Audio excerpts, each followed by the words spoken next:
On today's Fellowship of the Rink, Joe Smith talks Minnesota Wild skid leading into the postseason, the importance of this break that we have right now, kicking things off correctly against the Vancouver Canucks, and how might we send a message in that final regular season matchup with the Dallas Stars. Then we bring you one of us, Minnetonka's own Bobby Brink. We close out with some college hockey talk. Nick Maxson joins to talk about Brett Larson, newest hire of your Golden Gophers, of course. What are the implications for the Gophers? What are the implications for St. Cloud? And a little bit of Frozen Four regionals to talk about here as well. This episode is brought to you by our incredible local friends, Waggle Golf. Everybody get out there, get your waggleon.com or check out their app if you haven't already for the earliest releases and special promos. Of course, as always, use that promo code SP10 to take 10% off your entire order. Enjoy the show.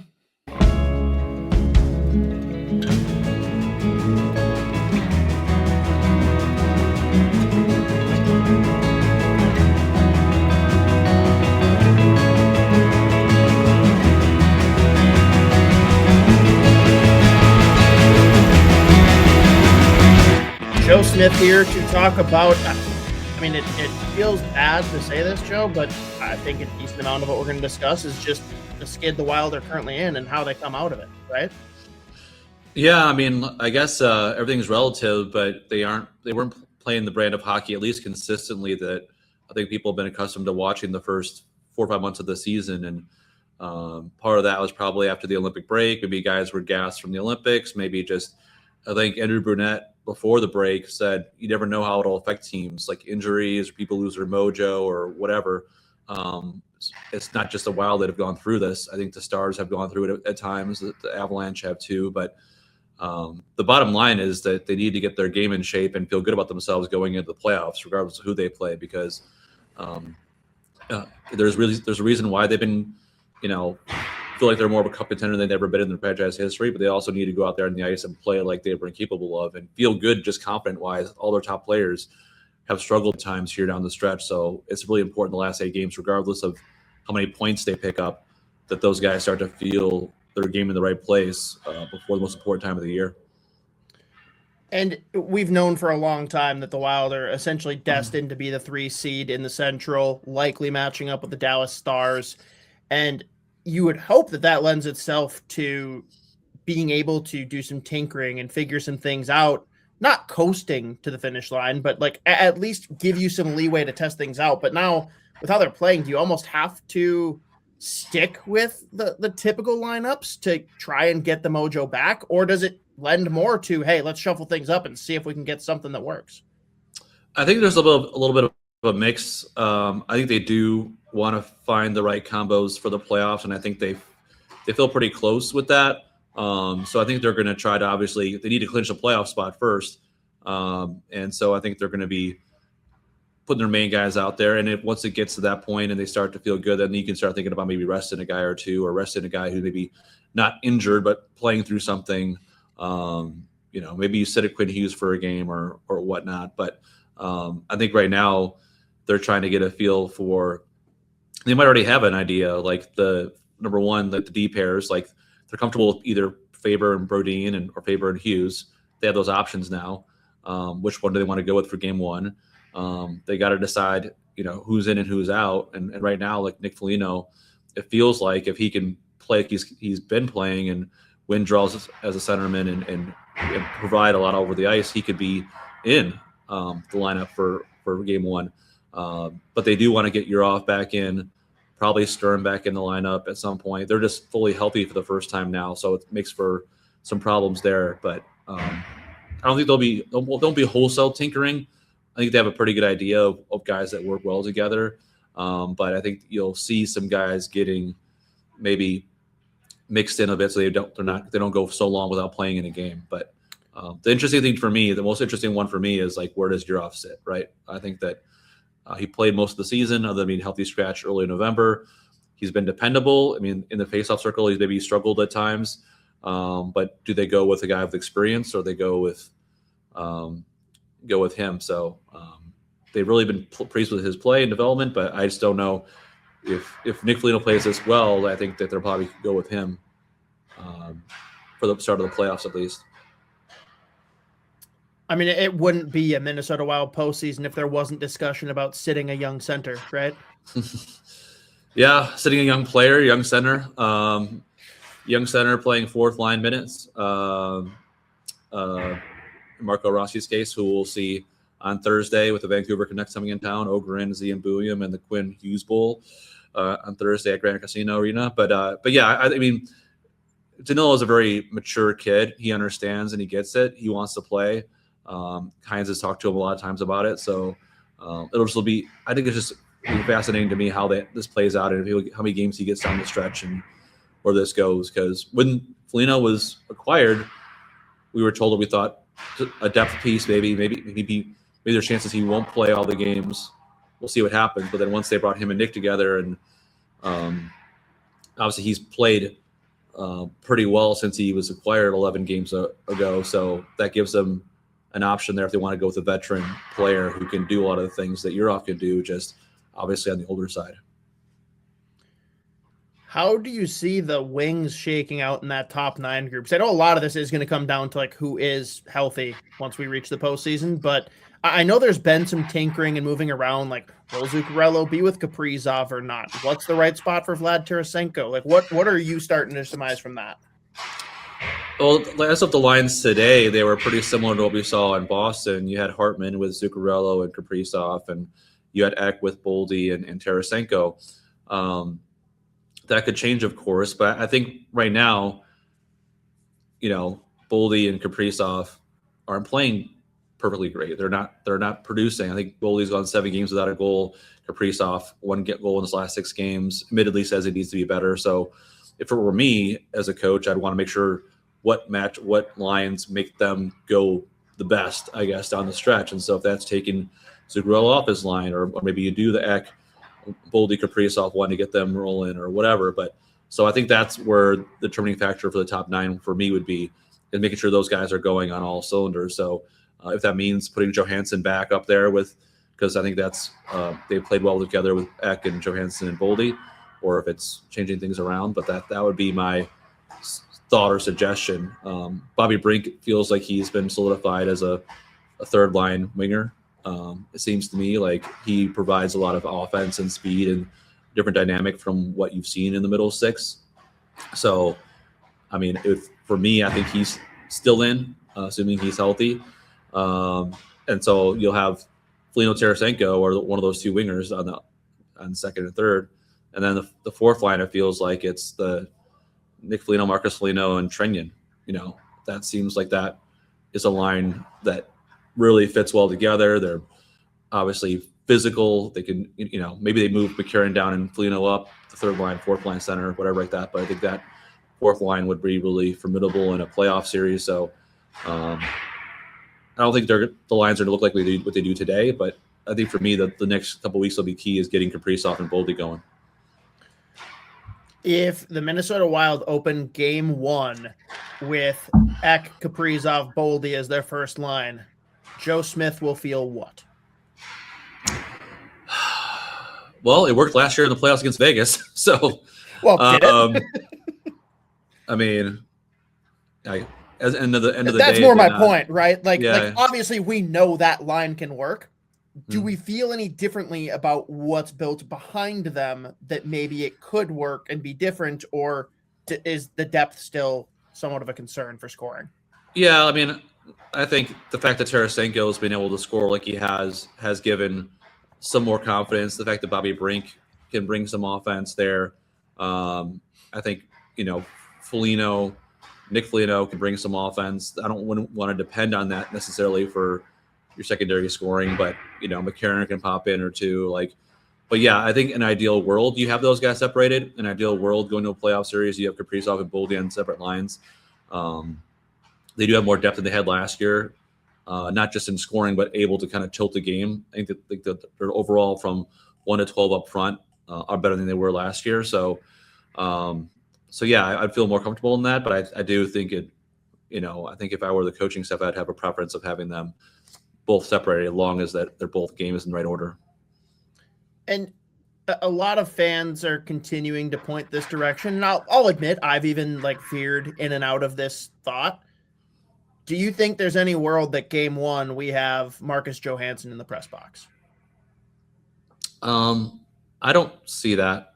I know Hines was critical of him the other day, and deservedly so, of the face-off play where he let the puck just sit there, and obviously led to a goal. So that was inexcusable play for anybody, much less a veteran player. But I do know the coaching staff, and they really trust Johansson, and he does bring a lot in terms of, for them to the game on a 200-foot level.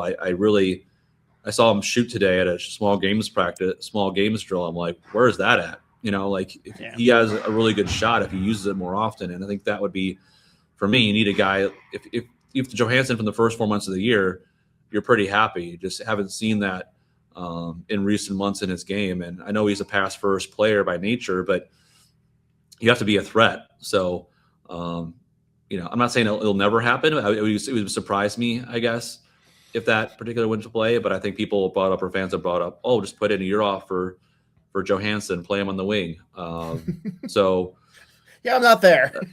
I'm not there, but yeah. So I don't think he'll be, and unless there's something else happens in the next 8 games. But I'm pretty sure it may not be the second line, it might be the third line or whatever. But I don't think he's going to be out of lineup for game one. Okay. It feels like this is the first chance that the star players have had to take a little bit of a breath, with the Olympics, the compact schedule. 4 days off feels like a decade. How much is that going to help? And could that be the catalyst to just getting more out of Boldy, seeing more of what we saw earlier on from Quinn Hughes? It very well could be. I mean, again, this won't make up for all the minutes that they played the last few months, but I think Sunday and Monday they got to decompress and get out a bit. A few of the guys played golf on Monday. I know some of the guys went to Maynard's on Sunday and enjoyed the beautiful weather we had in Minnesota. So I think mental reset as much as physical reset for some of these guys too. They played a lot of hockey, a lot of off the ice stuff with the Olympics and the guys who won, and the schedule hasn't been really forgiving since then. So I think that you saw a kind of a quote unquote renewed energy, as Hines put it today, at practice. A lot of, it was very loose, but very competitive. And tomorrow will be another practice. And so I think the mixture of the off days plus a refocused practice time, I think, is going to give them maybe a little bit of a reboot or refresher or reset, like they call it, and then play a Vancouver team who, in theory, they should be able to win that game and get some confidence back. But anytime you have all these former players playing, there's going to be money on the board everywhere, right? Money going to be on the board. So much money on the board. And that's really my question here, Joe, is how important is this game? Coming off of the rest, you're going up against a lottery team, a team that's hopefully vying for Gavin McKenna. You've got key players that we sent away on the other side. And of course, Quinn Hughes playing against his old team in his old market. You kind of have to come out and make a statement in this one, don't you? I mean, they would feel a lot better about themselves if they do, right? I mean, and it's one of those games where even though it is in the standings, it looks like a big, it would be a big upset. I think with all the emotions involved and everything going on in Vancouver, and it feels like they're turning a corner culture-wise, or finding guys who are young players who want to be leaders, like the Z Booms of the world. But, you're going to see even Marco and Liam are probably don't have their best games, right? They have, not that they have a lot to prove necessarily, but if I were Marco Rossi, I'd put a lot of my money on the board. Let's put it that way. And I think the guys will be motivated going in. More so, I think, than Quinn would be motivated. I think those guys would be more motivated than I think Quinn would be for this game, other than his just general motivation of wanting to win every game the way he is and how he's wired. But clearly to come out of the break feeling good and to get an actual win and 2 points, put them back in a good order before a really tough weekend would do a lot, I think, for them mentally, and I think settle some angst to the fan base for at least a couple 48 hours. The other game that I got to ask about in the regular season, I believe it's April 9th, we play the Dallas Stars. Given that we're pretty much locked into playing each other in the first round, does that change how you approach a game like that late in the season? do you go out and try and send a message physically? Do you sit some guys and like get fresh and like give them less of a look at what you're going to bring game one? Like, what is the strategy for that? Or is it just another game? Yeah, I mean, I think they did not say send a message, but they did play well against Dallas at home here a few weeks ago, and they did respond physically to them, and they did. I think it's just important than anything to be able to beat Jake Oettinger, quite frankly. Yeah. And like they beat him in overtime last game, right? But that's who you're gonna have to go through, in order to win this series. And he's had a lot of success against Minnesota home and road. So I think my thing for that game, like you play your lineup and you play your regulars and then play it straight up. And like I don't think they lose that game all of a sudden they're mentally fried, but I think it does go a long way if they go on the road, win in regulation there, and have a good game against Oettinger, who's had their number for a long time. So I don't think it's one where you just rest your guys, or I'm not worried about giving them more looks. Like they know this roster, like the Wild know Dallas as well as anybody else. So I think it's less of that, unless guys need the rest or are banged up and don't play a guy hurt just to get him to give them to win that game. But I think if they do win that game, it does a good mental boost going in the playoffs, because you need those kind of recent success that'll help you, feel you in those moments where you're down on the road in Dallas and come back and win a game, for example. And maybe I'm reaching here, but you bring up a good point on the Oettinger front. Being that it is regular season and we have not started the playoffs yet, but like I think there's only one or two more regular season games between that matchup kicking off. I'm not saying you do anything that's outright like dirty or cheap, but maybe you blur the line a little bit more with what you're doing in front of Oettinger, like getting in his face a little bit more to get him thinking a little bit about what a series could be. Like, do you try and get in his head at all in that way, or am I overthinking that? I don't know. Like, I think you try to frustrate him, or I think you try to get the traffic there. I think that's no matter what every game. I don't know if it's now is all they're going to start chirping him and getting in his head. I think he's a pretty confident, loose dude. I don't think he's going to get rattled very easily. But yeah, I think more so just have the success and guys have the feeling of beating him and doing that will be. And of course, that means like other side around too. You have a guy like Gustavsson. If he started in that game, he played really well in that game against Oettinger. That could be like you're toe to toe with a guy like that. To have success in recent wins against them will help too. And we don't know the goaltending going into the playoffs yet. John Hines said he hadn't thought about it yet, which I don't believe that. But I do think that as of now it'll be Gus in game one. So I would probably want, if I were him, to have another good game against Dallas. What would it take to not have Gus start at this point? Well, I mean, Wallstedt has played really well since the Olympics, and he is, for me at least, making a conversation about playing in that series. So if Gustavsson does struggle down the stretch or is hurt, or if it doesn't look and feel isn't there, maybe you can see it. I just think with, if both goalies are playing relatively the same, I think that they're going to go with the guy with experience.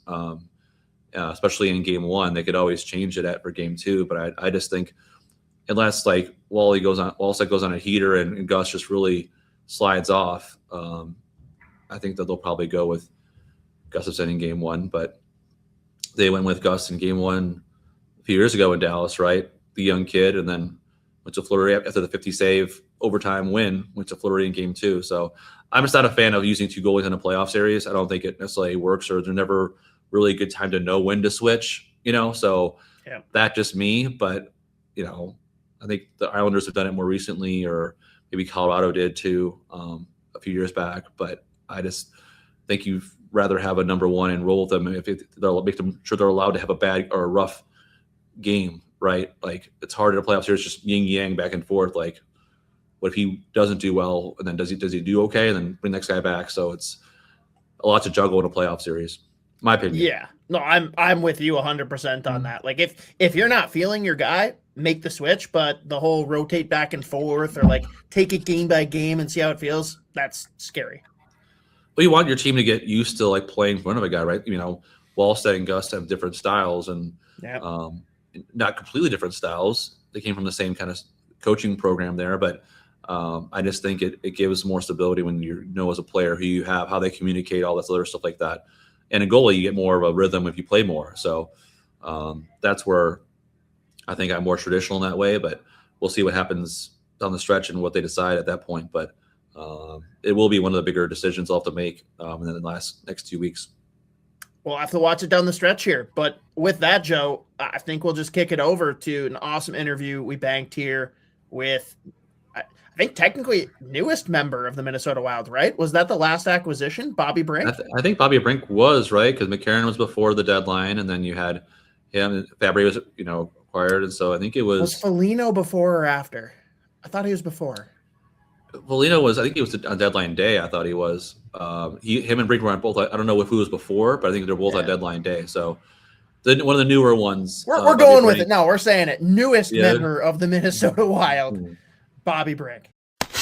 This interview is brought to you by our friends at Waggle Golf. Waggle Golf believes what you wear on the course should reflect your individuality, who you are, where you're from, your hobbies, interests, and passions. All the stuff that makes you, well, you. That's why every design is inspired by the desire to create a piece of apparel that strikes a chord when you see it. That makes you say, wow, that was made for me. Because in a lot of ways, it was. Ready to get your waggle on? Go to getyourwaggleon.com, throw in promo code SP10 at checkout to take 10% off your entire order. Joining the show today, I'm not sure most Wild fans are aware, but he's one of us, winning a state tourney with Minnetonka, freshly acquired from the Philadelphia Flyers. Welcome to the show and welcome home, Bobby Brink. Thank you. It's good to be back. Yeah, well, I got to ask you right away on that. How much do you appreciate Bill Guerin putting the fear of God into all of your friends and family and having just no one even consider bothering you for tickets? I mean, he was definitely doing it to protect me. So, yeah, I mean, he's been around a long time. He knows how it works. There's a lot of guys in the NHL from Minnesota. So this isn't his first time seeing someone come home. So he knew how to kind of jumpstart it. Well, and it was a very special night. I would say, I remember talking to you about it, and you had grandparents, parents, obviously, buddies. Like, how would you put, now that you have time to look back on it, the emotions that you felt in that game when you scored the goal and the whole place was going crazy? Yeah, I mean, it was a pretty special day there. Playing first game back home. Obviously, I'd been there as a visitor, but never as a member of the Wild, and it was pretty cool just to score that first goal there, and the reaction of the crowd made it even more special. What was it like afterwards? Did you guys all like grab some food afterwards, or did the whole family get together, or like what was kind of the aftermath? I mean, it was a bit of a hectic night there. Talked to some buddies, then met with some family, hung out in the locker room a bit. So yeah, I mean, got out of the rink pretty late, but just got back, and we had practice the next day, so just get back at it.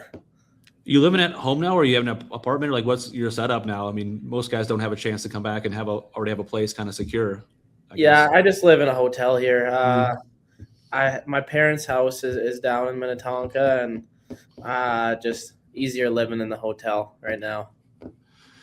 Well, as you saw, the name of the podcast is Fellowship of the Rink. It's a stick tap to Lord of the Rings fandom on our end. I wasn't sure if you're ever watched Lord of the Rings or read them, or if you have any other kind of nerd itch do you scratch sometimes of other series or movie or TV that you like. I never really got into Lord of the Rings, but I was a really big Harry Potter fan growing up and through college and stuff. So that's kind of, I more went that route instead of Lord of the Rings. So you read, how many of the books have you read, or have you read most of the movies? I've read all the books a bunch of times. I was obsessed with it when I was younger. And being that into the books, do the movies hold up, or is it just not the same? No, it's not the same. When I now, I don't even really like watching the movies. The books are just like so much more detailed and more entertaining. That I haven't read one in a couple of years, but I still can't watch the movies. Are you like a big reader in general, or do you like that mostly just in Harry Potter? Are you like to, what else do you like to read if you do that? Yeah, more? I'm a big reader. I just like this last year was really into like the Vince Flynn books. Okay. He's a Minnesota guy, but yeah, I got into his stuff, so that's kind of what I've been reading right now. Nice. And let's go back to the high school hockey stuff to start. And it makes me feel so freaking old because like me and my brother have had a tradition for a long time. We go to the Friday for the tourney all day because that's like it's the best games. You don't get any of the first day blowouts, whatever. And there's a handful of guys that I can like vividly remember like how fun it was to watch them and then see them go on. Like you as a sophomore at Minnetonka, I was like, holy crap, how is this kid just a sophomore? This is insane. Incredible season, incredible tourney for you, but like just talk about the experience of playing in the Minnesota State Hockey Tournament. Yeah, I mean, we had such a special group of guys there that year, my sophomore year.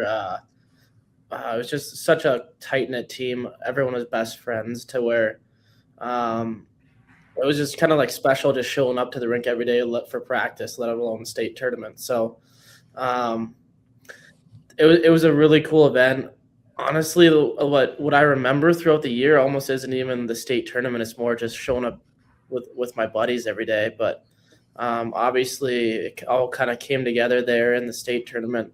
We had a bunch of guys play great and have good tournaments, and I think it obviously takes a team to win something like that, and it's something I'll always remember. Like the community vibe and like growing up and playing with all your buddies through your youth, like that is something that everyone points at with Minnesota high school hockey. But how hard does that make it then to leave early? Yeah, I mean, I had so many friends outside of hockey even that were there supporting me all the time at these games and hanging out in class with. I mean, it was probably one of the toughest decisions of my life to leave my junior year there. It got drug out a little bit just because I was still planning on coming back for a while, but it was just so hard to leave my buddies and my friends and classes and that sort of thing, to where I knew it's something that I was never going to get back. And obviously I was sacrificing a lot to go down to Sioux City in the USHL, where such a special experience in high school. Like we had Jackson Blake on here before, and he scored OT winner in state championships, and he said like that was even better than some NHL moments he's had, or like his first NHL goal. Like, is it that high regard for you, or the special moments of those times and those games, that even like your first NHL goal or your first game in a big arena, might be even second to that at some point? I mean, obviously they're all kind of special in their own ways. I mean, as a kid, you dream of winning a state title. You dream of scoring your first goal in the NHL. It's kind of one of those things where it's just like, as you grow up, you want to do all of it. Mm-hmm. So, I mean, it's hard for me to rank one being more special than the other. But, I mean, obviously, as Jackson knows, that getting to play and contribute to a team in the state tournament, I mean, I've never scored an OT winner in the state title game, so I can't speak for him on that one. But I mean, just scoring a goal in the state tournament is pretty cool with the community and the fan support there. It's kind of your first time experiencing something like that. And it's also a little bit of a humble brag for you to just be like, yeah, guys, I actually have a lot of like really big moments, so it's kind of hard for me to pick and choose. Like, oh yeah, I kind of went on and won the Natty, not a big deal. Like talk about. Denver has built such a strong program here over the past decade now. Like it's insane to see the waves keep coming through. What was your time like there? I mean, it was super special. I'll always hold that place near and dear to my heart. I mean, I would say similar to the way kind of those 2 years at Minnetonka were super cool. It was just as equal at Denver. I met and still have some of my best friends. It was fun just going. It's one of those things where it was fun just even like going to class with the guys. We had such a good tight-knit team. The coaches did a great job with us. We had great trainers. We had great strength coaches. I mean, I can't thank them enough for all they did for me to get me to the next level too. I got a chance to cover some Frozen Fours here, including spending some time behind the scenes with Denver and Coach Carle and the group in with Zeeves last year with them and see how the program is run. And he seems like such an interesting, unique coach, the way he runs things, and his background, obviously, something unique too. But what was your favorite David Carle DC story you have?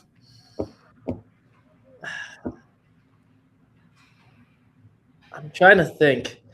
I mean, he's like so like he kind of does everything right to where it's like it's hard to find like a story that's like out of the ordinary because everything he does, he's planned out. He's meticulous. It feels like he doesn't make mistakes. You can tell like he's such like a smart guy that like he's so like analytical with the game that it's like I'm just trying to think of it, but there's no like speech, or I know he relates with you guys pretty well. He looks really young himself. He wears a backpack to the rink, so it looks like he's a student himself. But like, what? I don't know if there's any speech or moment after the championship or anything like that that kind of stood out with him.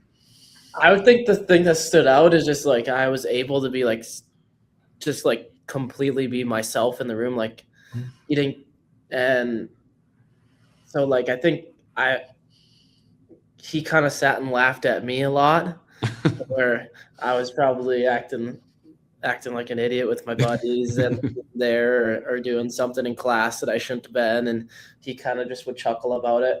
I remember one time my sophomore year, I turned the puck over at the end of a game against North Dakota, and after the game, he came in and gave it to me pretty good. He was not happy with that, but that's one of the only times I can really remember him getting mad at me. So, okay, I gotta ask too because I asked Rieger Lorenz, a current Denver player that's a Wild prospect, another nerd itch of mine, South Park. Have you ever been to Casa Bonita out there? I've never been to. I've never been, but actually in college we got really into South Park too. Me and the guys that I hung out with a lot, and so actually. I've never been, but it's funny that it was in Colorado when we were watching it. Speaking of give it to you pretty well there, John Tortorella obviously played a role in your development as a player, and I know there were probably some rough moments there. Now looking back, were probably beneficial, but in the moment, like you're in the NHL, you're a young player, like what is that like going, getting those kind of tough love, I guess, early on in your career in terms of how maybe it helped you now? Yeah, I think it's obviously something that helped me. A lot of it wasn't very fun in the moment, but I think it teaches you to be tough mentally. Obviously, there was times where we might have not seen eye to eye, but I always thought he had my best interest in heart, and he wanted to win, obviously, and he did it his way, and he had a lot of success in the NHL doing it that way. So obviously there was some moments where he gave it to me pretty good and didn't like the way what I was doing on the ice maybe or something like that. But I mean, it definitely, as a young guy, it helped me kind of learn what it takes to be an NHL player. And there was no bigger supporter for you in the last month than Tortorella talking to Bill Guerin and John Hines of how good a player you are when they wanted to go through the trade deadline, stuff like that. So have you guys kept in touch at all or ever over the years? Or like, I wasn't sure if you message after the trade or anything like that. He messaged me after the trade. It's pretty cool to have someone like that in your corner. Obviously, if you can win the respect of a guy like that, you're doing something right. So, yeah, it's nice to have him in your corner for sure. Did he say like best of luck or great place to play? I mean, in general, what did he say? Yeah, he just told me that Heinze and Billy are great people. That he's very happy for me that I get to go home and play for those two. What was the trade deadline like for you? Like, did you anticipate being moved? Did it blow you away? Like, shock you, or like, what was kind of the the day of the deadline? Yeah, I always knew it was possible. You kind of maybe sometimes look around and see at the rink, and you kind of feel it out a bit, and you obviously know that it's definitely it's definitely possible. Did I think it was going to happen? Not really. I wasn't worried about it either. I kind of just woke up one day not really thinking about it, and got a text from my agent telling me that I was getting traded. So, I kind of had a weird feeling that Minnesota might come out and get me. So, it ended up happening. So when Hank texted you, was it like you knew where you were going, or you're going somewhere, or you're getting traded? Yeah, he texted me, said, you just been traded to the Wild. That was just about it. And he texted me, and then we had a late practice that day in Philly. We had a late game. I can't remember, but so I slept in till like 10:30, and I woke up to the text and a phone call about 5 minutes later, telling me I've been traded. And obviously it's exciting to come home to the team that you like cheered for growing up, but looking at the roster and where the team is at this year, like that had to have given you a little jolt too. Yeah, obviously you get traded for at the deadline by a playoff team, and especially one the caliber of the Wild. That it's pretty cool. It's something that gets you excited. Play meaningful games down the stretch here, and play playoff games in your home state. And I remember going to a couple playoff games as a kid, and just the fans and the energy around the rink is something that's pretty cool. So I was definitely pretty excited when I got traded to be a part of something like this. And the Gabrick number, just obviously a coincidence, or just where somebody you wore that number growing up, right? Yeah, I wore it a couple times growing up. I always liked it. I've never been like a crazy number guy. Like I've just kind of always been taken when I was given. Like when I went to Denver, they just I had like 24 was one of my only choices. I always wore 9 in high school. I liked that a lot. But when I went to Philly, I didn't have many choices either. So I kind of ended up with 10. And you got to just be the guy that like picks a new number every year just to mess with fans and keep. I kind of thought about doing that. I was thinking, yes. I just try something else out again. Like I've been so many numbers at this point that like it really didn't matter to me. Has there been like a pinch me moment since you've been here, like a moment around town, or just like since you've been part of the Wild or just part of the group, like kind of this is something different, or just being at home and having this whole experience you probably dreamed about as a kid? Yeah, that first goal I would say was something that kind of gave me chills. Just hearing the reaction of the fans and scoring a goal, and like you kind of just you step back and think about it a little bit, and it's something that's pretty cool. So I would say that was probably the moment that gave me chills a bit. You a big golfer at all? I do play a lot.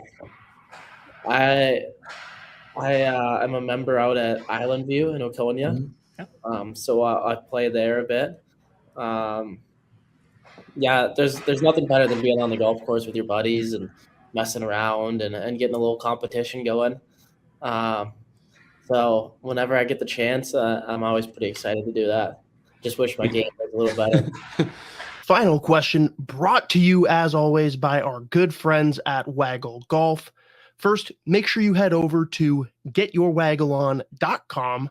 Throw in promo code SP10 to take 10% off your entire order. I want 3 names, Bobby. I don't care if it's a celebrity, athlete. It can be fictional, dead or alive, whatever. I need 3 people that are going out with you for your day of golf, your dream golf foursome. I got to go with probably Tiger Woods. Heard of him? Because I feel like he can touch all areas of what you're trying to bring to the table. I've been asked this question a bit. I've always given different answers every time.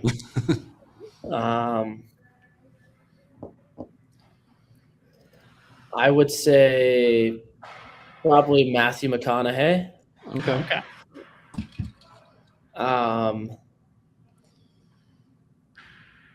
And then I would say probably like Wayne Gretzky. Okay. With McConaughey, is it like just his general vibe and demeanor? Is there like a specific movie or show that you're pulling him in for? Yeah, I just like every time like I hear him talk, it's like it like grabs your attention. Like every interview he gives, like he'll just put out like a random video of him talking, and it's like it grabs your attention. So I feel like that would be a pretty good guy to get to spend 4 hours with out on the course. The Lincoln commercials, all that stuff. So Yeah. Well, and so always sounds like we're going to be rotating numbers. We're going to be coming up with different golf pairings. So maybe just this summer, when you just random number generate and pick a New Jersey number, we'll come on here, we'll announce it, and you can give us a new list of 3. All right. That's a deal. Well, sounds good. Thanks, Bobby, for joining us. I appreciate it, and we'll catch up at the rink soon. Yeah. Thanks, guys.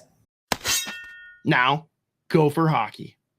Joining the show for the first time here, we've got MNCAA staple. Feels very weird that the show has shifted so dramatically just because everyone's got so many responsibilities these days. But we're still going to say head of MNCAA, specifically, of course, leaning in as he always has with St. Cloud State, Nick Maxson.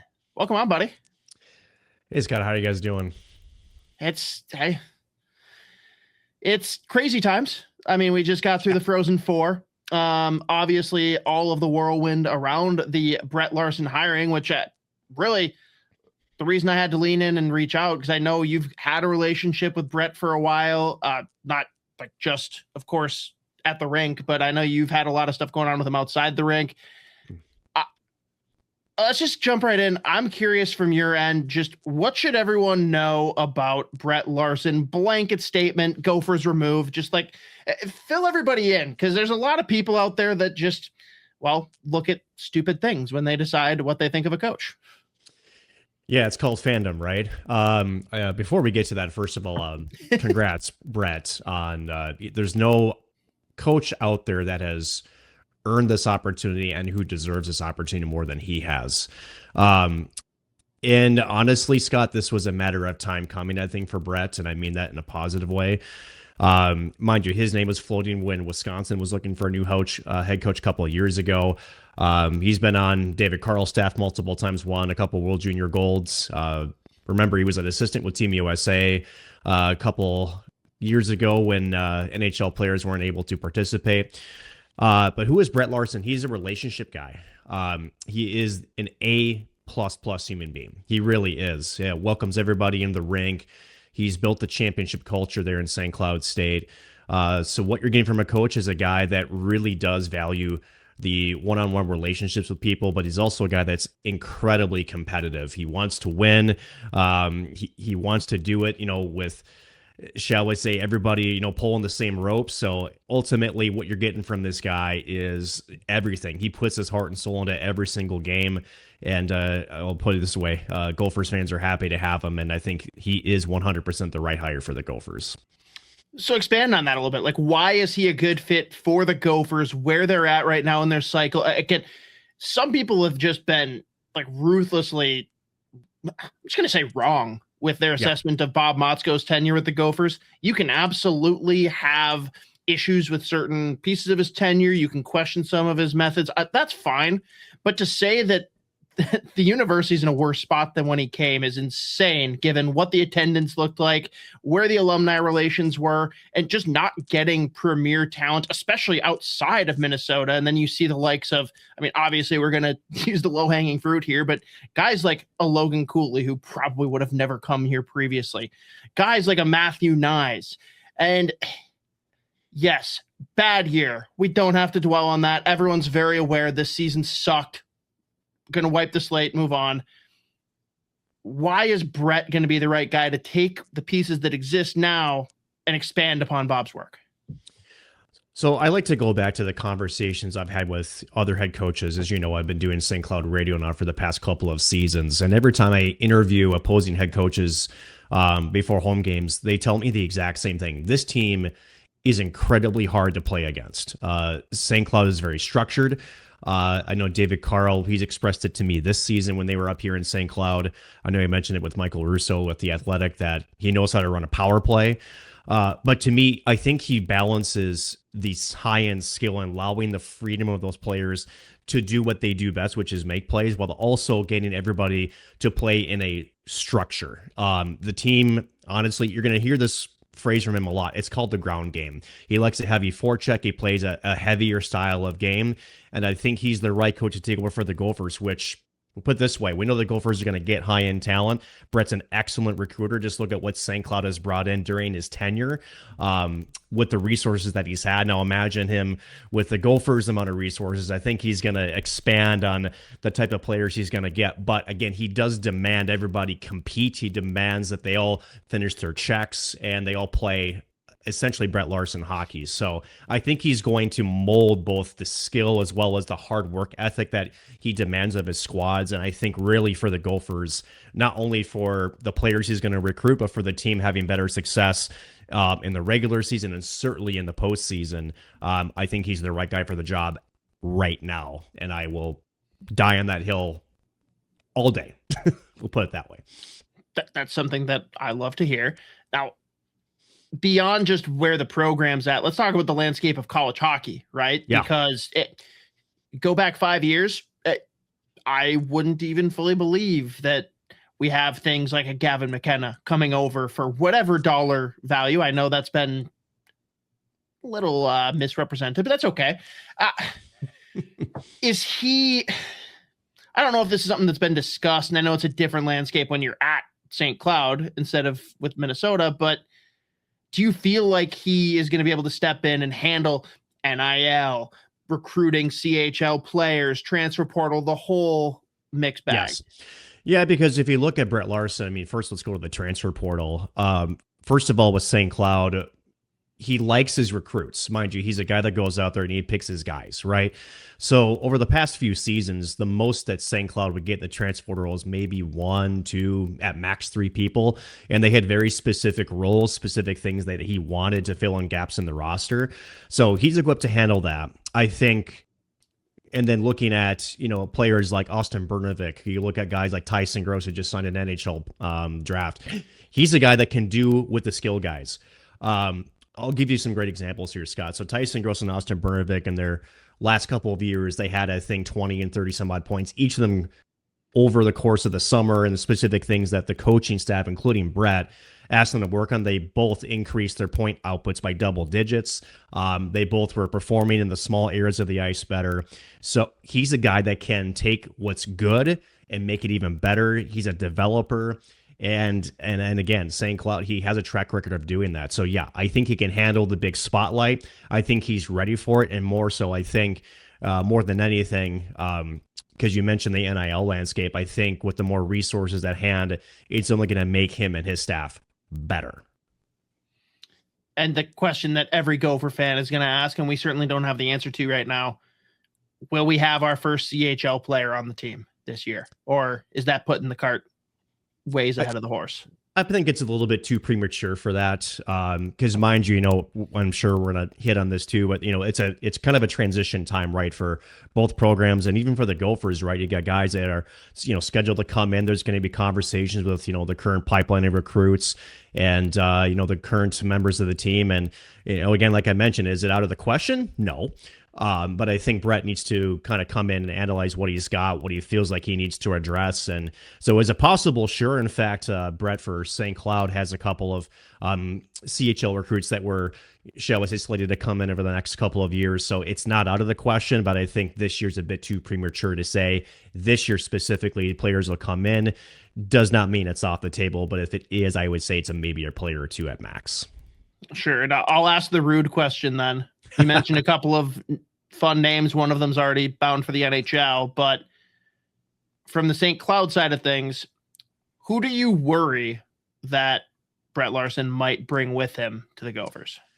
I think there's a lot of worry around some of the top end players. I think the one name I worry about, just because I think he's a guy that would fit with the Gophers right away, is defenseman Tanner Hendricks. He's a Columbus Blue Jackets draft pick. He's 6'4".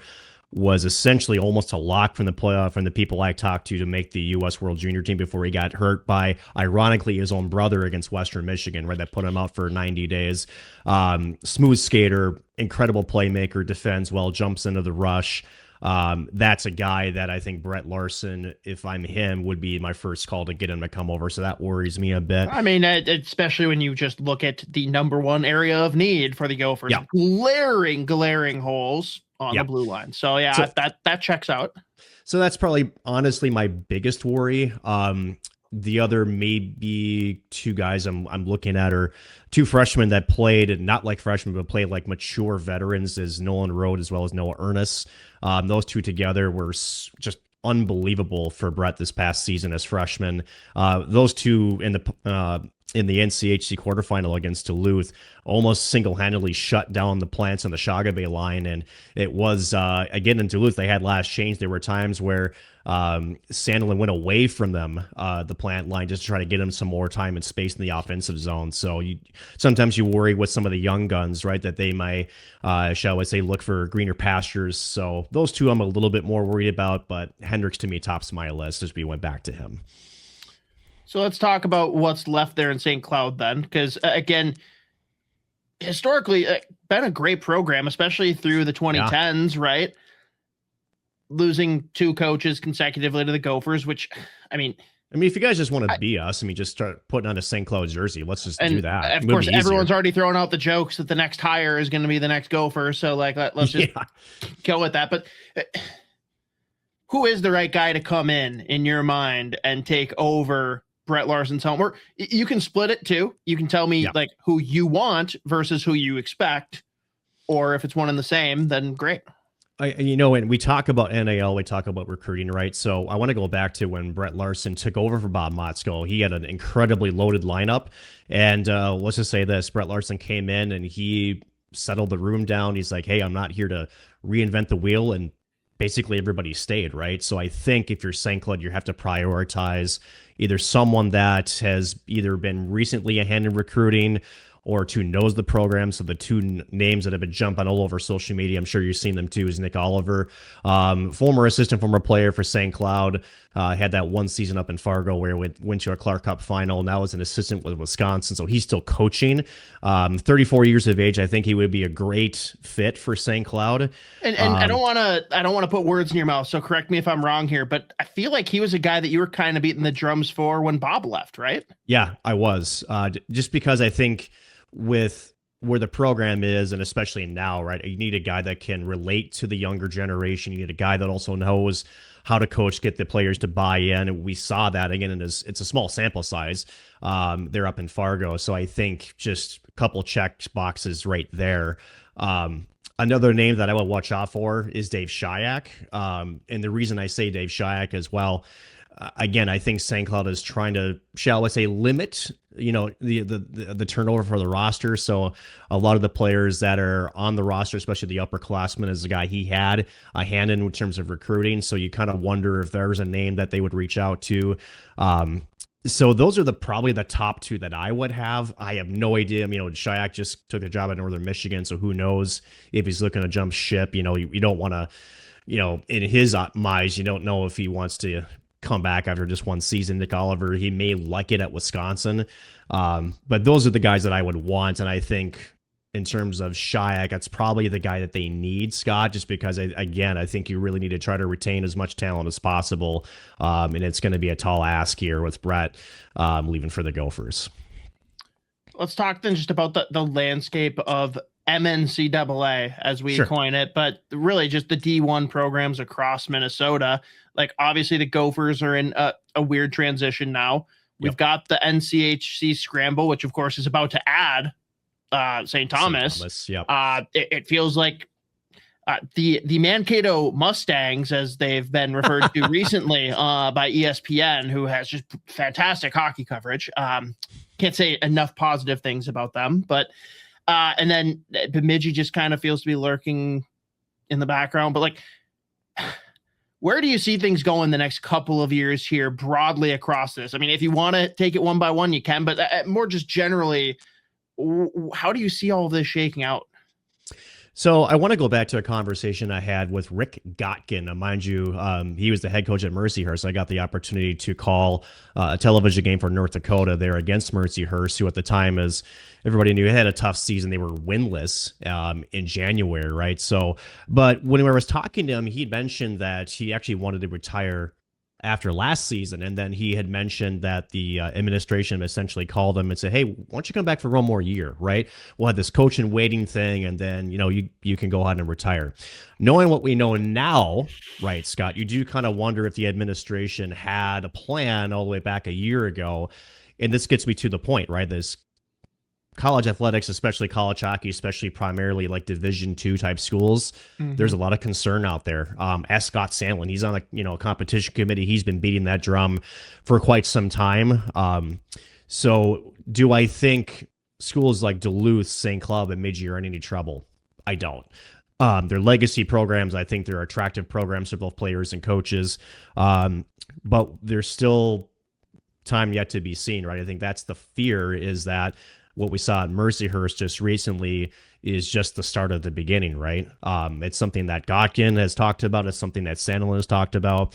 And unless NIL is somehow level-headed, which I think at this point, that's going to be a tough ask, right? Extremely tough ask. But the other side of it is, you look at the schools like the two Alaska schools. You look at Lindenwood, who just coming in now, Maryville, also just west of St. Louis, trying to go D1 essentially. So you worry about programs that just don't have, this, either the booster clubs or the NAL money to try to make these things competitive. So the scope of college hockey is shifting in front of our eyes. And I do worry, much like the guy who bears his name on the St. Cloud Arena, Herb Brooks, who tried to expand college hockey. You do wonder if there's a shrink coming. I think that's the biggest fear amongst a lot of the smaller schools out there. I don't think St. Cloud is any immediate concern. Again, they're getting a $13 million upgrade at the rinks. The practice rink will go to a full NHL, and the main rink will be just like with the Gophers. It'll be a hybrid, new boards, new glass, new lighting. So that's going to be great. So they're there. And I do think that whoever comes in to coach is inheriting a really nice program, a great culture for players, and they're still going to be competitive, which, again, as you watch the NCHC, 7 of the last 9 national championships, and it's for a reason, and also a reason why, if you want Brett, he knows how to coach in that league. It's been tough, as you know. Everybody beats each other up on any given weekend, but he has a lot of strong accolades and strong support there from his other coaches, so it's going to be good. And talk about the conferences as well, because it has, I'll admit, hands up, like since the collapse of the WCHA, NCHC has run college hockey. Last year, we saw a little bit of a shift. This year, it felt like until Wisconsin fell off for big parts of the year, which, of course, now if they're in the Frozen Four, why wouldn't they be? Right. It felt like the Big Ten finally put its stamp down and said, we're here, we're taking over. And I think the NIL thing is a big part of that. You alluded to it. But do you think in this landscape of NIL, with CHL players coming down, is Big Ten going to run away with this, or how is the NCHC going to keep pace? I don't think the Big Ten is going to run away with it, but I do think they're going to continue to, as they say in business, eat away market share, right? When you've got NAL in the way that it's set up now, there's no salary cap, there's no limitations. It becomes about just like this, right? So, where was Penn State before NAL came in? They were a program that was at the bottom of the Big Ten, right? They were kind of, well, you go on, you get your 2 wins, and you leave, and that's fine, right? Now they're a very good program, and a lot of it's because they're attracting the big names. They got a great coach in Gustavsson, right? You look around, and even with the Gophers, right? Before this last season under Motzko, they were a wagon. They were in a national championship game just 3 years ago. At the end of the day, I don't think the NCHC is going to back down for that, just because of the style of play I think is different in the NCHC versus the Big Ten. But I do think you are kind of starting to see that these are the two conferences that are going to probably dominate. Funny, there are 2 and 2 that are going to be in the Frozen Four, where Hockey East and ECAC is going to be kind of a flash in the pan here and there. So, yeah, I do expect the Big Ten to continue to push, but don't count out the NCHC. They're a very well-run conference. The coaching staff is there to develop NHL talent every single year. So they're not going to go down without a fight, nor do I think they're ever going to be an afterthought when it comes to college hockey. I agreed there. I don't think they'll ever be an afterthought. It's more so just, again, money is very real. And for a lot of those schools, there are plenty. I mean, don't get me wrong, like Denver and North Dakota, they put money into their hockey, but it's never going to match what the Big Ten teams can do. And it's just, like you said, I don't think there's a way to really do it effectively, at least not without a couple of years of like really specific thought put into how we can do this without ruffling feathers. Because NCAA has pretty much turned into the I'll scream lawsuit and you'll do what I want kind of thing. So telling a school, hey, you have to offer less NIL to match these other schools, it's gonna be a tall order. It's going to be a tall order, but sometimes as human beings, we're reactionary, right, Scott? So I think what we're probably on the pathway to, and this is not the way it should go, but I think what's going to end up happening is over the next maybe 5 years, you're going to see perhaps maybe both Alaska schools go away. I'm not saying they will. I'm saying that it's probably going to take multiple more programs to start shutting their doors, just because, as we all know, hockey's not a cheap sport to put on. And now you put in just the arms race of trying to stay relevant. It's a tall order, right? So I think that's what likely will happen before somebody opens the doors. But even then, like you said, Scott, and I'm in this position too, I don't want to be, but I still think it's going to be a tough sell to try to put in some type of restrictions to even things out across the board. But hockey itself as a game, they need more programs. We can't shutter down programs, right?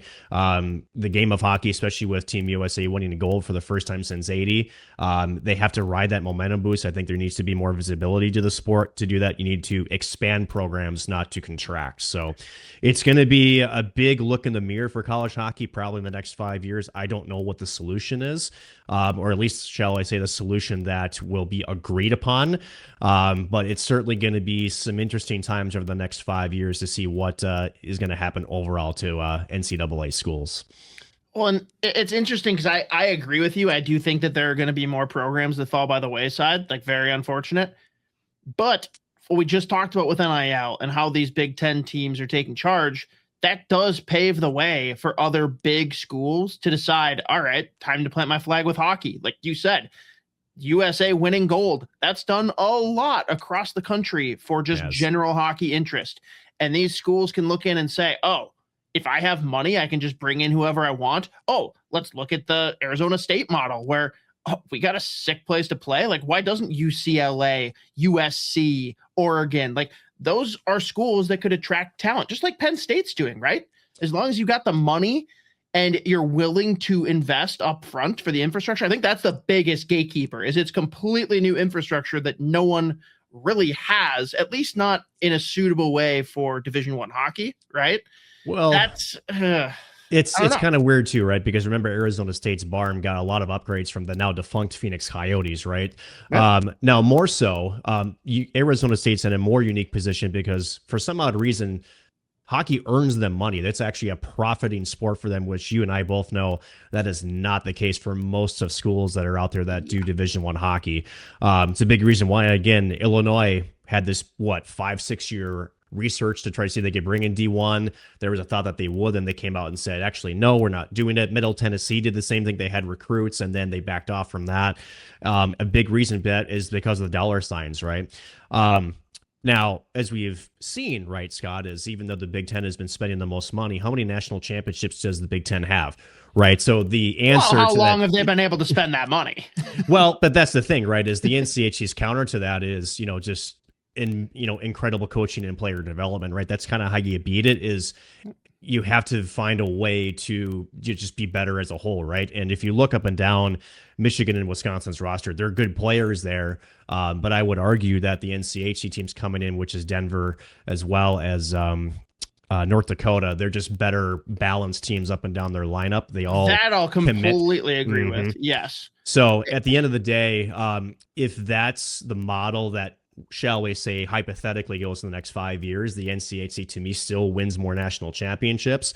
Because my fear is if the Big Ten starts winning some, does that then, as you mentioned, then exponentially grow more towards the Big Ten side and away from some of the other conferences?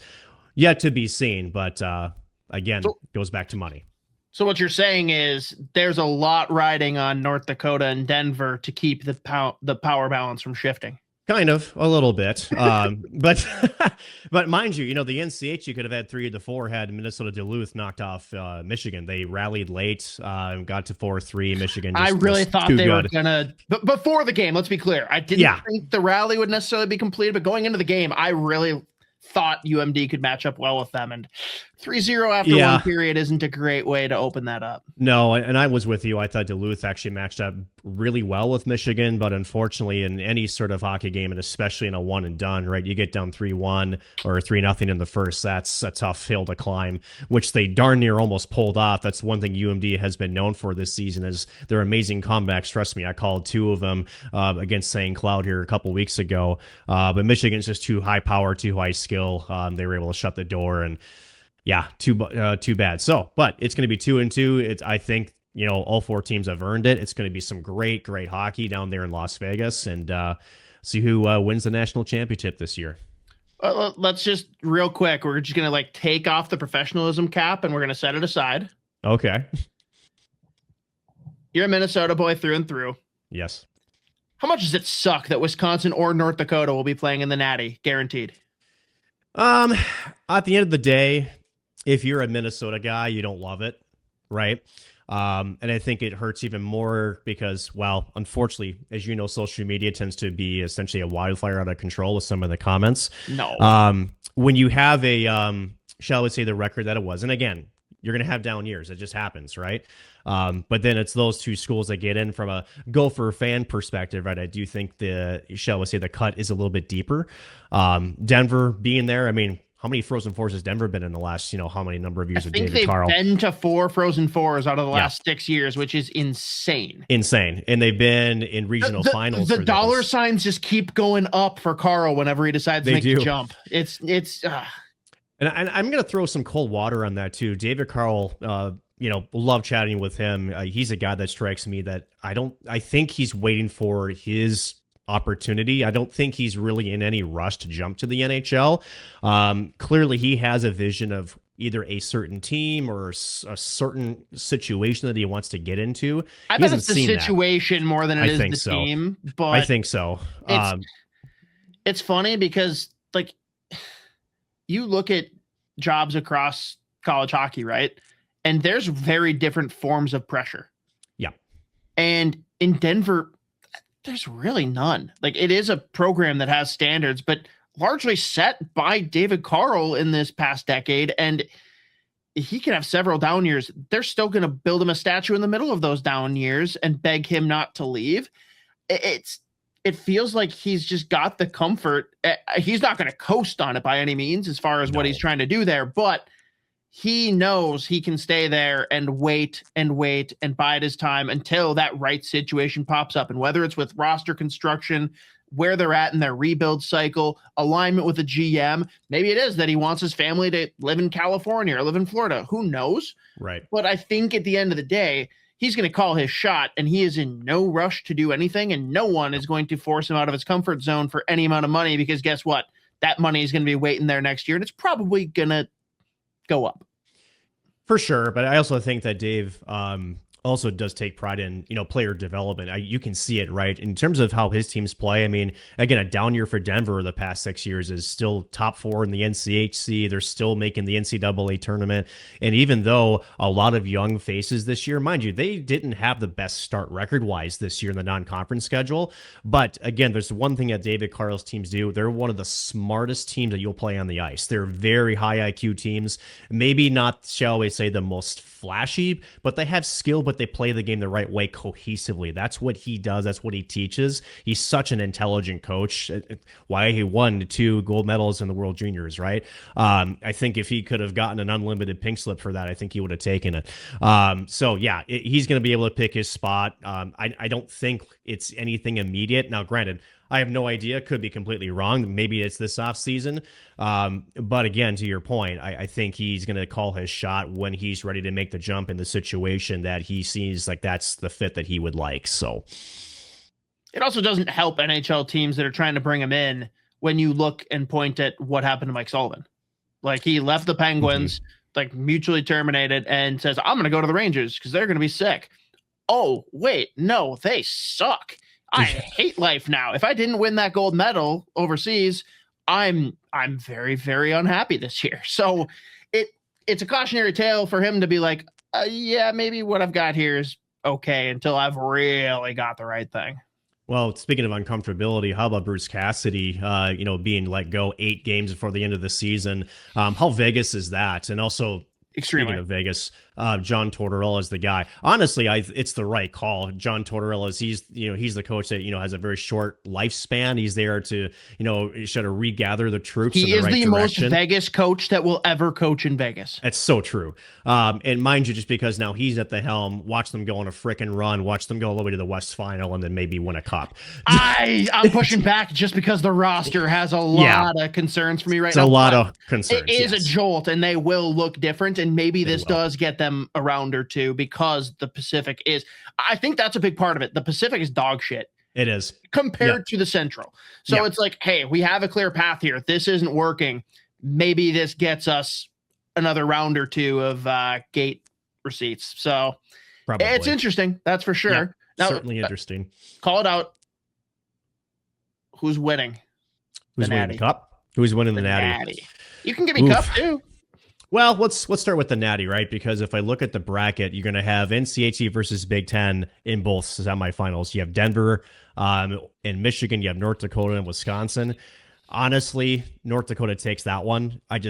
Again, watching that team both, in the Herb Brooks National Hockey Center, then again at the Ralph, North Dakota is such a balanced team that I haven't seen a North Dakota team this balanced in probably, my 8 years of covering this squad. It's been a minute. Jan Spunar, who the freshman goaltender, starting, I think, his career 12-0. I think he broke records that Eddie Belfour set it for freshman there for North Dakota. I mean, they got support and they got a great defensive core. Their young guns up front start playing a mature game. Will Zellers, my goodness, what a wagon he is.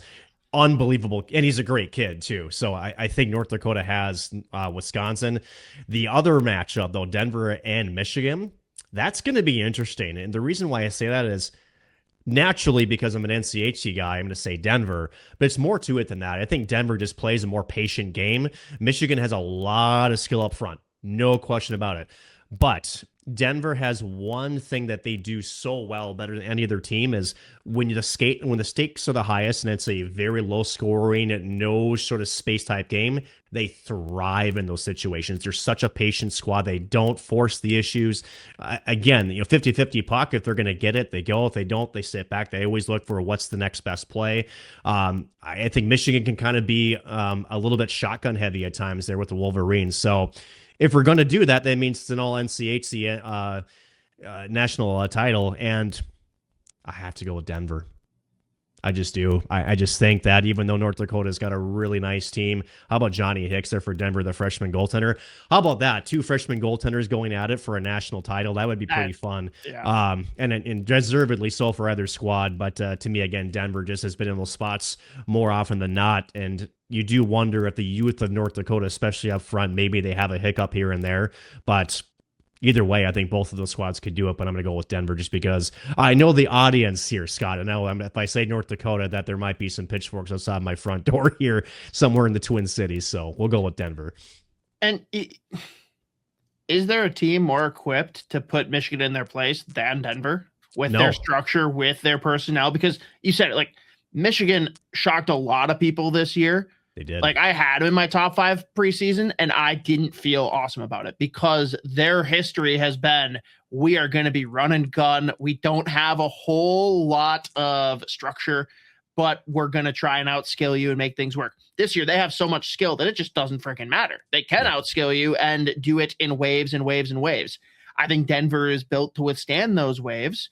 And I thought we were going to get a better game with them in Western Michigan.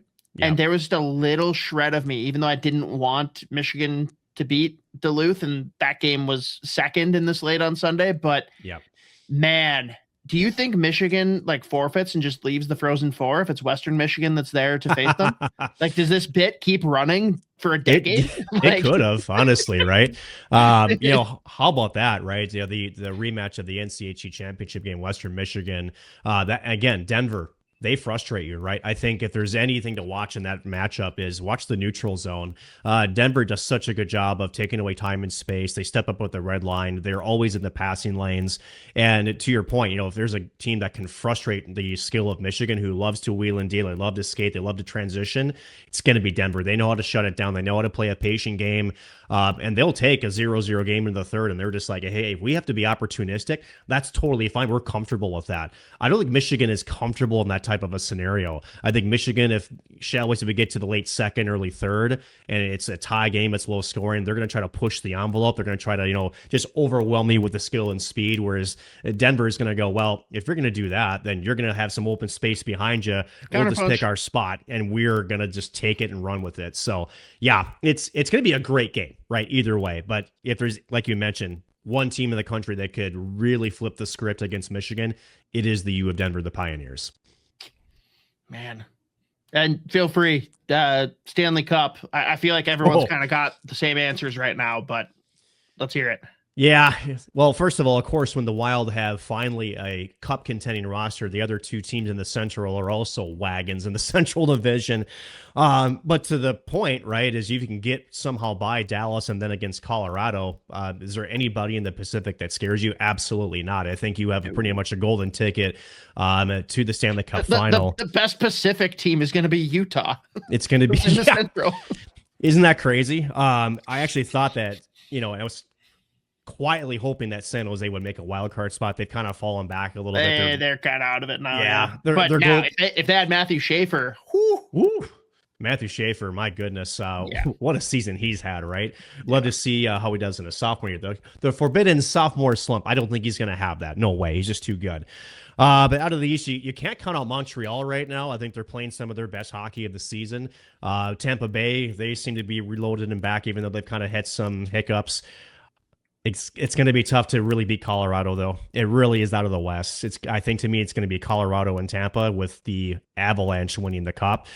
Doesn't mean Minnesota doesn't have a chance. And I want to throw this question back to you, Scott, because with all the moves that the Wild have made this year, if they go out in the first round, it's still going to be, well, they still can't get by the first round. And my question to you is, if that happens, do we get Austin Matthews? No, I'm kidding. But actually, I know that they held on assets for our number one, or number two center, however you want to phrase it. But do you think, if they do that, is it considered a failure if they're out of the first round, even though they had one of their best regular seasons and they have the talent to do it? They just ran into a gauntlet that you just by proxy being in the best division in the NHL. Yeah, I think the big caveat to your question is going to be how, right? Right. Like if you get embarrassed and you get ran out of the rink, absolute failure. If you go to 7 games and you battle hard with Dallas, who Dallas might yet overtake Colorado, and you might be playing Colorado in the first round, which personally I'd prefer. It's hard to say failure because of what's being stacked. I do think that that's largely what fans will just scream about because, hey, that's what's going to happen. Like I accept that. I'm not even really going to be mad. I think the other answer has nothing to do with the series. If Quinn Hughes inks in July, no one gives a shit what happens. We're all ready to ride, right? Yep. So I think that will decide whether or not the trade made sense. I still think there's a world where you can defend it did make sense because it put the Wild in a different tier and put them on the map. And now you've got guys that are considering Minnesota as a destination when it really hasn't been the case before. Now, the bummer is I'm very much on the, go get Austin Matthews train. I'm not convinced we even have enough to get Austin Matthews, even with the assets we've saved. Now, we've seen it before where if Austin Matthews says that's where I want to go, then something could happen because we're not sitting here completely deficient, but I do think people are crazy if they think that like Wallstedt, Urov, Stramel in a first is a no-brainer for Austin Matthews, because it's not. No. I can understand like where fans think that that's at least a reasonable starting point. And again, if Austin Matthews says I will go nowhere but Minnesota, otherwise when my contract expires, that's where I'll go, great. I don't think we're there yet. No. I just think we're on his list of yes, I would go. So I think there's a lot more that goes into what could happen this summer outside of Quinn Hughes. To be honest, if Quinn Hughes extends this summer, I don't give a shit what else Billy does. Like that alone changes the trajectory of this franchise for the next at least 5 years. Yeah, I'm with you on that. I also think if Austin Matthews came out and just said, hey, trade me out of here, still less leverage for the Maple Leafs organization to work with. The other thing is the assets that we have is something that the Maple Leafs need, right? They need a big 6'4" center in Stramel. They desperately need goaltending, which Wallstedt can be the guy, right? I just think he still needs some more fine-tuning, but he's ready for the NHL. You have that one more first-round pick, so, I mean, it's possible. But I think you're right. I think just on its face, if Austin Matthews doesn't come out and say, get me out of here or get me to Minnesota, those four ain't going to move the needle, put it that way, right? He's going to command a ton more return in the assets. There's other options that are out there, I'm sure. And when we get to free agency, as well as the after the season trade market, who knows what happens? Maybe do they revisit Vinny Trocheck? Who knows, right? But to your point, you ink Hughes, even if it's a 2 or 3 year extension, that's pretty much anybody's cup window anyway. Doesn't matter what he does, right? You're on a pathway to being a serious contender. And yeah, anybody in the center ice position would love it. If it's Austin, that'd be great. The chemistry with them two, again, Billy G made him captain for Team USA. Maybe that helps a little bit. Yet to be seen, though. But I do think for the Wild to maybe even say to Matthews, telephonetically, hey, come over here, you got to win a round. Or maybe two. You just have to be able to win a round, because then he can say, well, they're just a me away from making the run. And mind you, Matthews has been in the league now for this is his 10th season, right? So he's getting up there in age. You got to wonder too. If he's really used to getting past the first round in his tenure. tenure. Yeah, he is, right? It feels like Maple Leafs and Wild fans should be doing this and drinking together. But hey, our friends to the south. Yeah, exactly. So we'll wait and see. I think the Wild can beat both Colorado and Dallas. I'm actually with you. I think they've had a better matchup against Colorado this year. They've shown that they can beat Dallas now over a 7-game series. I love what Billy did to bolster the depth with the size and, sort of the bottom 6 roles. I love the addition of McCarron. So we'll see what happens, but Wild can do it. They really can. It just stinks that Stramel breaking his ankle at the last game. You couldn't have at least got him in an ATO to at least kind of showcase him and get him a taste of the AHL. So we'll have to wait a little bit for him to heal, but maybe he's on his way out. Maybe he signs, and maybe we see him in the Iowa Wild here in just a little bit. So we'll see. A bunch of maybes, a lot to see play out, NHL and college hockey. We'll just have to wait and see, but really appreciate you coming in, talking about all of it with us here, Maxson. It's been too long. It's been fun. We'll have to do it again here before too long. 100%. Yeah, Gophers fans, just to kind of finish it up, you're in great hands with Brett. You really are. He's the coach you need. He's the coach you want. Give him time. He's going to turn this program around quickly. And remember, he's been to a national title game, lost it to UMass, but ultimately he's going to get you back there. I have no question about it. Thank you all for tuning in for another week of Fellowship of the Rink. Plenty more to come. We've got the Frozen Four in Vegas next week. We've got the stretch run here of the final games before what looks like a collision course with the Dallas Stars. We're going to keep you up to date on all of the important insider info with the Minnesota Wild. We're going to track the NCAA, of course, and I guess pretty soon here we're going to be talking transfer portal and potentially, who knows, maybe Rieger Lorenz is making his first start, whether that be with Iowa or Minnesota, once things wrap up here for yet another torrent run for Denver. Tune in next week for all of it. Again, you can check us out on YouTube at the SOTA Pod. Otherwise, you can get us anywhere you get your audio. Please subscribe, give the ratings, reviews. All of it's really helpful. And continue to let us know if you have any preferred topics, any guests you want us to go after, whether that's players, whether that's media members, or if you want us to go off the beat path, that's totally fine too. But otherwise, guys, until next week, stay classy, stay to hockey.